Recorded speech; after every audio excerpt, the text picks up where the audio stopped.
ની ટેક્સ ઇન્સ્પેક્ટરની 300 જગ્યા માટે 1.85 લાખ ઉમેદવારોએ આપી પરીક્ષા. પેપર લીક રોકવા એચડી કેમેરા રખાયા બંધ. ગુજરાત જાહેર સેવા આયોગ દ્વારા રાજ્ય સ્ટેટ ટેક્સ ઇન્સ્પેક્ટર વર્ગ 3ની 300 જગ્યા ભરતીની જાહેરાત કરાઈ હતી, જેની લેખિત પરીક્ષા આજે એટલે કે 22 ડિસેમ્બર 2024ના રોજ લેવામાં આવી. રાજ્યના 1,85,000 ઉમેદવારોએ પરીક્ષા આપી.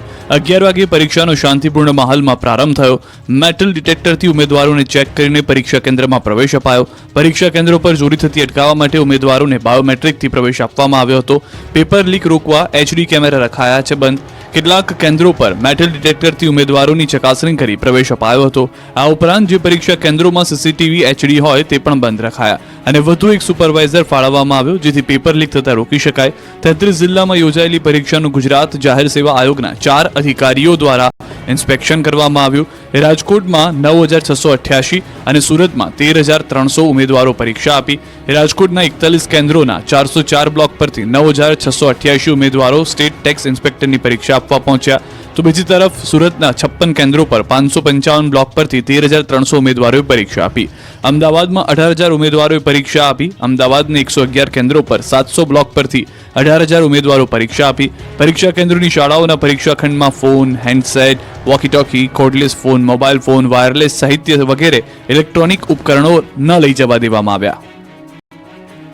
રાજ્યના 10,000 ઉમેદવારોએ આપી વકીલાતની પ્રેક્ટિસ માટેની પરીક્ષા. દેશભરમાં આજે બાર કાઉન્સિલની પરીક્ષા યોજાઈ. અમદાવાદ, સુરત, રાજકોટ સહિત કાયદા શાખાના વિદ્યાર્થીઓએ અમદાવાદના અલગ અલગ કેન્દ્ર પર પરીક્ષા આપી. ગુજરાતમાંથી 10,000 કરતાં વધુ ઉમેદવારોએ પરીક્ષા આપી. ગુજરાતના બાર કાઉન્સિલના પ્રમુખે વિદ્યાર્થીઓને પરીક્ષાની શુભેચ્છા આપી. વકીલ તરીકે પ્રેક્ટિસ કરવા માટે ઓલ ઇન્ડિયા બાર કાઉન્સિલ દ્વારા લેવાય છે પરીક્ષા. આ પરીક્ષા પાસ કર્યા બાદ જ ઉમેદવારોને વકીલ તરીકે પ્રેક્ટિસ માટે મળે છે માન્યતા. વકીલાતની પ્રેક્ટિસ કરવા બાર કાઉન્સિલ ઓફ ઇન્ડિયા દ્વારા 19મી વાર પરીક્ષા લેવામાં આવી. BCI દ્વારા પરીક્ષા કેન્દ્રો પર વિવિધ વ્યવસ્થા કરાઈ. દેશભરમાં 9 ભાષામાં પરીક્ષા લેવામાં આવી. ઓલ ઇન્ડિયા બાર એક્ઝામ પાસ કરવા માટે 45 માર્ક લાવવાના હોય છે. 10 વર્ષની બાળકી સાથે દુષ્કર્મની ઘટનાને લઈને રાજનીતિ તેજ. શક્તિસિંહ ગોહિલે ભાજપ પર કર્યા પ્રહાર. ભરૂચની બાળકી સાથે નિર્ભયા કાંડ જેવી ઘટના બની. પીડિતા જીવન મરણ વચ્ચે ઝોલા ખાઈ રહી હતી. મોત સામે જંગ લડી રહી છે. બીજી તરફ આ મુદ્દે રાજનીતિ પણ ગરમાય છે. ભરૂચના ઝઘડિયા GIDCમાં 10 વર્ષની બાળકી સાથે થયેલ દુષ્કર્મની ઘટનાને સાંસદ શક્તિસિંહ ગોહિલે ખૂબ જ શરમજનક અને નિંદનીય ગણાવી. તેઓ બાળકીના પરિવાર સાથે મળ્યા છે. બાળકી હાલ વેન્ટિલેટર પર છે અને ડોક્ટરની ટીમ દ્વારા તેને બચાવવાના પૂરા પ્રયત્નો કરાઈ રહ્યા છે. શક્તિસિંહે કહ્યું કે આ સમય પરિવાર સાથે ઉભા રહેવાનો છે, રાજકારણ કરવાનું નહીં. આક્ષેપ કર્યો કે ગુજરાત સરકારના કોઈ પણ મંત્રી કે મુખ્યમંત્રી પીડિત દીકરીના પરિવારને મળવા આવ્યા નથી. 1 વર્ષમાં 169 બાળકીઓ પર આવી ઘટના બની. કોંગ્રેસની સરકાર ગુનેગારોને પક્ષમાં નથી, પણ ભાજપ આવા ગુનેગારોને પક્ષમાં લેવાને લીધે કાયદો વ્યવસ્થા બગડી રહી છે. સરકારે આ મામલે ચિંતન કરવું જોઈએ. દાહોદના લોકો વન્ય પ્રાણીઓથી સાવધાન રહેવા સૂચના. દાહોદ પંથકમાં વન્ય પ્રાણીઓનો ત્રાસ દિવસે ને દિવસે વધી રહ્યો છે. ગામડાઓમાં દીપડા, રીંછ સહિતના પ્રાણીઓ પ્રવેશી દહેશત ફેલાવી રહ્યા છે. ત્યારે દાહોદ જિલ્લામાં વધતા જતા વન્ય પ્રાણીઓના હુમલાને લઈ દેવગઢ બારિયાના નાયબ વન સંરક્ષક મિતેશ પટેલ દ્વારા લોકોને અપીલ કરાઈ છે. વન્ય પ્રાણી હુમલાના બનાવો કઈ રીતે રોકી શકાય તેની લોકોને માહિતી આપવામાં આવી, જેમાં મોડી રાત્રે અને વહેલી સવારે એકલા જવાનું ટાળવા અપીલ કરાઈ અને જો વન્ય પ્રાણીઓ જોવા મળે અથવા હુમલો કરે તો સ્થાનિક વન વિભાગને જાણ કરવા અપીલ કરી. સાથે અનેક લોક જાગૃતિના સૂચનો આપવામાં આવ્યા. બીજી તરફ વન્ય પ્રાણીઓને પકડવા માટે જંગલ ખાતાએ પાંજરા પણ મૂક્યા છે. કેમિકલ યુક્ત પાણી છોડવા મુદ્દે પોરબંદરના ખારવા સમાજે કાઢી રેલી.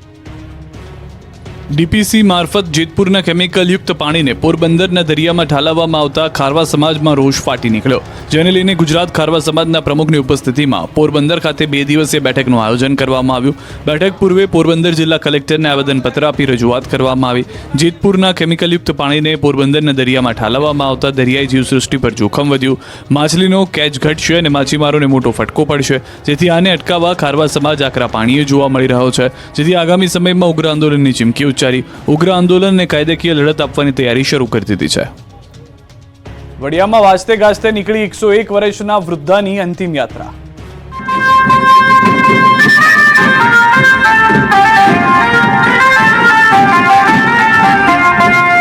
આ કોઈના લગ્નનો વરઘોડો નથી, આ કોઈ ધાર્મિક પ્રસંગની યાત્રા નથી, ન તો અન્ય કોઈ ખુશીનો પ્રસંગ છે. અબીલ ગુલાલની ચોરો અને ઢબુકતા ઢોલ, વાગતી શરણાઈનું કારણ છે અંતિમ યાત્રા.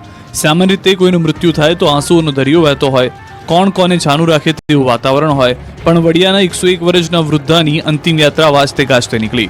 વડિયાના ખાન ખીજડીયા ગામમાં 101 વર્ષના માજીએ અંતિમ વિદાય લેતા તેમની અંતિમ ઈચ્છા પૂરી કરવા ભત્રીજાઓએ અબિલ ગુલાલ અને બેન્ડ બાજા સાથે અંતિમ યાત્રા કાઢી. સાકરબેન કેશુભાઈ હરખણિયાએ કોઈ સંતાન ન હોવાથી ભત્રીજાઓ સાથે રહેતા ગતરોજ તેમનું 101 વર્ષની ઉંમરે નિધન થયું. માજીની અંતિમ ઈચ્છા હતી કે મારી પાછળ કોઈએ શોક વ્યક્ત કરવો નહીં, પરંતુ હસતા હસતા મને વિદાય આપવી. માજીની અંતિમ ઈચ્છા પૂર્ણ કરવા માટે ભત્રીજાઓએ વાજતે ગાજતે અંતિમ યાત્રા કાઢી, જેમાં ગામના લોકો અને સગા સંબંધી મોટી સંખ્યામાં જોડાયા. આમ અંતિમ યાત્રામાં રોકકળ કર્યા વિના વાજતે ગાજતે કાઢી સાકરબાને અનોખી વિદાય આપી. ક્રિસમસનું વેકેશન પડતા જ એસઓયુમાં ઉમટ્યા પ્રવાસીઓ. નાતાલના વેકેશનમાં પ્રવાસીઓ એસઓયુ તરફ ઉમટ્યા. તહેવારનો માહોલ અને નવા વર્ષના વધામણા માટે પ્રવાસીઓની અત્યારથી જ ભીડ જામી છે. કેટલાક પ્રવાસીઓ 31 ડિસેમ્બર પણ અહીં જ મનાવવાનો પ્લાન કર્યો છે. બીજી તરફ કેવડિયાની હોટલો પણ ફૂલ થઈ રહી છે. 1 ડિસેમ્બરની ઉજવણી યાદગાર બની રહે તે માટે ડીજે પાર્ટી, આદિવાસી કલ્ચર, જમવાનું મેનુ, સ્ટેજ, આમ તમામ પ્રકારની સુવિધા માટે સજ્જ બન્યા છે. ડેમ અને સ્ટેચ્યુ ઓફ યુનિટી આટલા વર્ષનો પ્રવાસીઓનું રેકોર્ડ બ્રેક નોંધાયું છે. આવક નાતાલની રજામાં મોટી સંખ્યામાં પ્રવાસીઓ આવી રહ્યા છે અને હજુ પણ પ્રવાસીઓનો ધસારો વધે એવી શક્યતા છે. નર્મદા જિલ્લામાં જ્યારથી સ્ટેચ્યુ ઓફ યુનિટીનું લોકાર્પણ થયું ત્યારથી પ્રવાસીઓ માટે નર્મદા જિલ્લો હોટ ફેવરિટ બન્યો છે. સ્ટેચ્યુ ઓફ યુનિટી પર નાતાલની રજાઓમાં પ્રવાસીઓનો ધસારો વધ્યો અને નાતાલ રજાઓ પહેલા જ 1.5 લાખ કરતાં વધુ પ્રવાસીઓ આવ્યા. જામનગરમાં અન્નપૂર્ણા માતાજી મંદિરે યોજાયો મહાપ્રસાદ મહોત્સવ.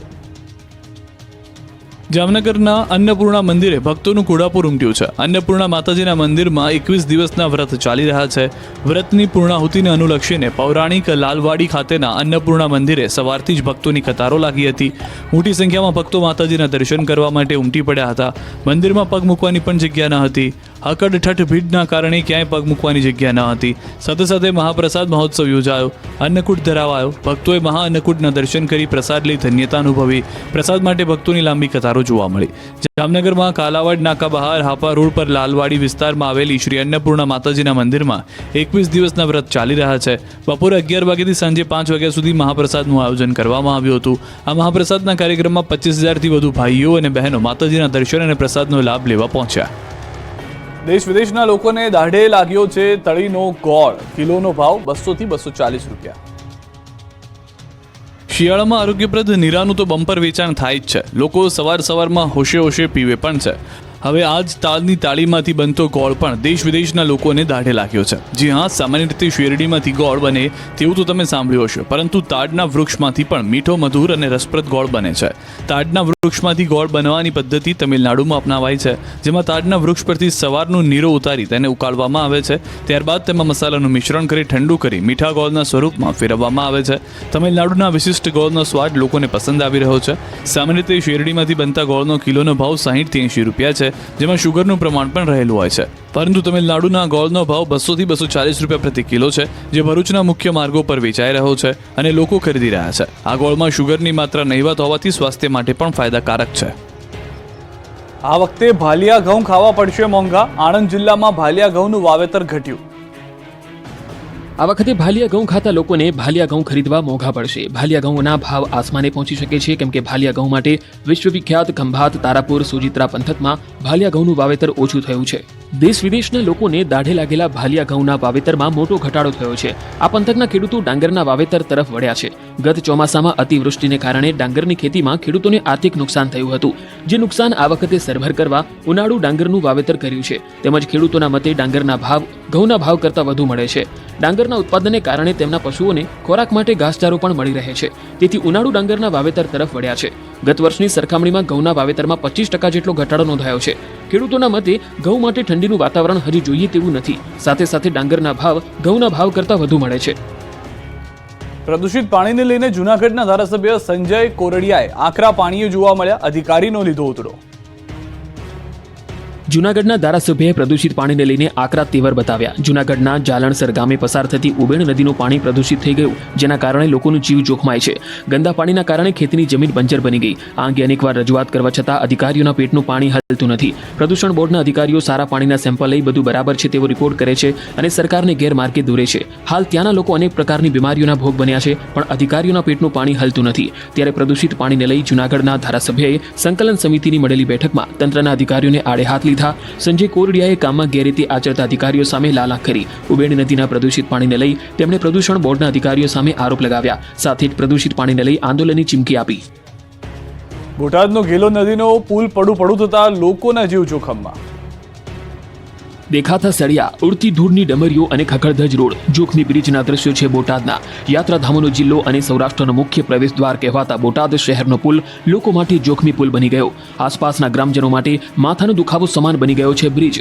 ગઢડા ખાતેના ધાર્મિક તીર્થ સ્થાનો સહિત આસપાસના મોટા તીર્થ સ્થાનો ખાતે આવતા હજારો ભાવિકો માટેના મુખ્ય માર્ગ સમાન ઘેલો નદીનો પુલ અતિ બિસ્માર હાલતમાં છે. પુલ પર ખાડાઓનું સામ્રાજ્ય જોવા મળી રહ્યું છે. ધૂળની ડમરીઓ ઉડી રહી છે. ક્યાંય ડામર પણ દેખાતું નથી. અનેક વખત ઉચ્ચ કક્ષાએ રજૂઆત છતાં પણ કોઈ કામગીરી થઈ રહી નથી. આ પુલ પરથી અમરેલી, ગીર સોમનાથ, રાજકોટ સહિત સૌરાષ્ટ્રના લોકો પસાર થાય છે. અમદાવાદ, બોટાદ સહિતના જિલ્લાઓમાં જવાનો મુખ્ય માર્ગ છે, જેથી હજારોની સંખ્યામાં લોકોની અવરજવર રહે છે. જેથી વહેલી તકે બિસ્માર પુલનું યોગ્ય સમારકામ થાય તેવી લોકોની માંગ છે. છેલ્લા 4 વર્ષથી બિસ્માર પુલ હવે રિપેર થાય તો લાખો લોકોના જીવ પર તોડાતો ખતરો ટળી જશે. નહીં તો ગમે ત્યારે મોટી દુર્ઘટના સર્જાઈ શકે. બોડેલીને ફરી નગરપાલિકા બનાવવા ઉઠી માંગ. 4 પંચાયતના કારણે વિકાસ રૂંધાયો. છોટાઉદેપુરના બોડેલીને નગરપાલિકા બનાવવા ફરી એકવાર માંગ ઉઠી. 4 પંચાયતોને કારણે વિકાસ રૂંધાઈ રહ્યો છે, જેથી સીમાંકનને લઈ પંચાયતના સરપંચો ઊભી થતી અસુવિધાઓને લઈ એકબીજાને ખો આપી રહ્યા છે. 4 ગામના લોકો પંચાયતોને મર્જ કરી એક નગરપાલિકા બનાવવામાં આવે તો વિકાસને વેગ મળી શકે. મહત્વનું છે કે બોડેલી, અલીખેરવા, ચાચાક અને ઢોકલિયા આમ 4 ગામ એકબીજામાં સમાવિષ્ટ હોવા છતાં 4 ગામની પંચાયત અલગ અલગ છે. કેટલાક વિસ્તારમાં એક મકાન, એક દુકાન છોડી પંચાયત બદલાય છે. કેટલાક વિસ્તારોમાં તો 3 પંચાયતોની સરહદો પણ આવેલી છે, જેને લઈ સીમાંકનને લઈને સવાલ ઊભા થયા, જેનો ભોગ લોકોને બનવું પડે છે. 4 પંચાયતોમાંથી પસાર થતી કુદરતી કાંસની સફાઈ પણ કરાતી નથી. ખુલ્લામાં વહેતી ગટર ગંગાને લઈ લોકો મચ્છરોના ત્રાસથી ત્રાહિમામ પોકારી ગયા છે. પીવાના પાણીની વાત હોય, સફાઈની વાત હોય, લાઇટ કે પછી રસ્તાની વાત હોય, જવાબદારી કોઈ પણ પંચાયત લેવા તૈયાર નથી. આવી તો અનેક સમસ્યાઓનો સામનો અલગ અલગ પંચાયતોમાં રહેતા લોકો વેઠી રહ્યા છે. ત્યારે સરપંચો પણ નગરપાલિકા બનાવવા સમર્થન કરી રહ્યા છે. લોકોનો આરોપ છે કે ગ્રામ પંચાયતના સરપંચો પોતાના હોદ્દાને સાચવી રાખવા માટે નગરપાલિકા બને તેવું ઈચ્છતા નથી. સુરેન્દ્રનગરના સ્વાસ્થ્યવર્ધક કચેરિયાની શિયાળામાં માંગ વધી ગઈ છે. દરરોજ અંદાજે 2000 કિલોનું વેચાણ. સુરેન્દ્રનગર જિલ્લાના સ્વાસ્થ્યવર્ધક કચેરીઓનું શિયાળો જામતા જ માંગ પણ જામી છે. હાલ શિયાળાની સિઝન પૂરજોશમાં છે અને ઠંડીનો માહોલ સમગ્ર જામેલો છે. ત્યારે વસાણાની જૂની રીતભાત મુજબ ખોરાક લેવા માટે લોકો આગ્રહ રાખે છે. હાલ શિયાળામાં વિવિધ પ્રકારના વરસાણા સ્વાસ્થ્યવર્ધક હોવાથી વધુ પ્રમાણમાં ખવાય છે. ત્યારે સુરેન્દ્રનગરના સફેદ તેમજ કાળા તલનું કચેરિયાના માંગ જોવા મળી રહી છે. સુરેન્દ્રનગરના જિલ્લામાં બનતા જ કાળા તલના કચેરિયાની ગુજરાત તેમજ દેશ વિદેશમાં ખૂબ માંગ છે. કચેરિયાનો સ્વાદ હવે ગુજરાત પૂરતો જ સીમિત નથી રહ્યો, પરંતુ છેક મહારાષ્ટ્ર અને અન્ય રાજ્યોમાં પણ પહોંચ્યો છે. સુરેન્દ્રનગરના વેપારીઓ દ્વારા સમગ્ર રાજ્યની સાથે હવે બોમ્બે, બેંગ્લોર અને દિલ્હી સહિતના શહેરોમાં પણ કચેરીઓ મોકલવામાં આવે છે અને ત્યાં વસતા લોકો પણ કચેરીઓ ખાતા થયા છે. સુરેન્દ્રનગર અને વઢવાણ સહિત શહેરી વિસ્તારમાં અંદાજે 10થી વધુ વેપારીઓ દ્વારા મોટા પાયે કચેરિયાનું ઉત્પાદન કરવામાં આવે છે. દરરોજ અંદાજે 2000 કિલો કચેરિયાનું વેચાણ થાય છે. કચેરિયાના ઉદ્યોગને કારણે શિયાળાના 3 કે 4 માસ દરમિયાન શહેરના અનેક પરિવારોને રોજીરોટી પણ પૂરી પાડે છે. મહિલાઓ કચેરીઓ બનાવી તેનું વેચાણ કરી રહ્યા છે અને આત્મનિર્ભર બની રહ્યા છે. આમ ઝાલાવાડનું પ્રખ્યાત કાળા તલનું કચેરીઓ હવે ગુજરાત જ નહીં પરંતુ વિદેશ સુધી પહોંચ્યું છે અને શિયાળામાં પૌષ્ટિક આહાર પૂરો પાડે છે. નાળિયેરના કાચલામાંથી યુવાને કરી કારીગરી. વેસ્ટમાંથી બેસ્ટ વસ્તુ બનાવી નવી રાહ ચીંધી. આ દ્રશ્યો નિહાળી પહેલી નજરે તમને લાગશે જ નહીં કે વેસ્ટમાંથી આ બેસ્ટ વસ્તુ બનાવી હશે, પણ આ કમાલ કરી છે સુરેન્દ્રનગરના ધ્રાંગધ્રાના યુવાને. નારિયેળના કાચલાને બિન ઉપયોગી સમજી ફેંકી દેવાના બદલે યુવાને નારિયેળના કાચલામાં કારીગરી કરી અલગ અલગ ડિઝાઇનની કલાકૃતિઓ અને રમકડા બનાવ્યા. શંભુભાઈ મિસ્ત્રીએ શ્રીફળના કાચલામાંથી મોર, ચાના કપ, કેટલી, રાધાકૃષ્ણની મૂર્તિ, હંસ, ફ્લાવર પોટ, પેન સ્ટેન્ડ, ફૂલદાની, નાવ, મોબાઈલ સ્ટેન્ડ વગેરે બનાવ્યું છે. શંભુભાઈએ અત્યાર સુધીમાં નારિયેળના કાચલામાંથી અંદાજે 200થી વધુ કલાકૃતિઓ બનાવી છે. શંભુભાઈ આજના યુવાનોને પણ આ વેસ્ટમાંથી બેસ્ટ વસ્તુ બનાવતા શીખવાડે છે. વેસ્ટમાંથી બનેલ વસ્તુઓનું વેચાણ પણ કરે છે, સાથે પ્રદર્શનમાં પણ મૂકે છે, જેને ખરીદવા અને જોવા માટે કલાપ્રેમીઓ મુલાકાત લે છે. શંભુભાઈ લોકોને વેસ્ટમાંથી પોતાની કોઠા સૂઝ મુજબ બેસ્ટ વસ્તુઓ બનાવી આર્થિક રીતે પગભર બનવાની અપીલ પણ કરી રહ્યા છે. કચ્છના વાગડમાં યાયાવર પક્ષીઓનો જમાવડો. શિયાળાની ફૂલ ગુલાબી ઠંડીમાં કચ્છના વાગડના રણકાંઠામાં યાયાવર પક્ષીઓનો જમાવડો થઈ ગયો છે. દેશ વિદેશના પક્ષીઓ મોટી સંખ્યામાં શિયાળો ગાળવા અહીંયા આવી પહોંચ્યા છે. વાગડના રણકાંઠાના ખડીરના, ધોળાવીરા, અમરાપર, લોધરાણી, કુડા સહિતના વિસ્તારોમાં પક્ષીઓનો જમાવડો થતા વાતાવરણ કલરવથી ગુંજી ઉઠ્યું છે. આ વિસ્તારમાં શિયાળામાં ફ્લેમિંગો, પેલિકન, પેણ, કુંજ સહિતના વિદેશી યાયાવર પક્ષીઓ દર વર્ષે અહીંયા આવી પહોંચે છે. મહત્વનું છે કે વાગડ વિસ્તારમાં ખાસ કરીને કોઈ પ્રદૂષણ ફેલાવતી કંપનીઓ ન હોવાથી વાતાવરણ યાયાવર પક્ષીઓ માટે અનુકૂળ રહે છે, જેથી હાલમાં યાયાવર પક્ષીઓથી વાગડનું વાતાવરણ ગુંજી ઉઠ્યું છે.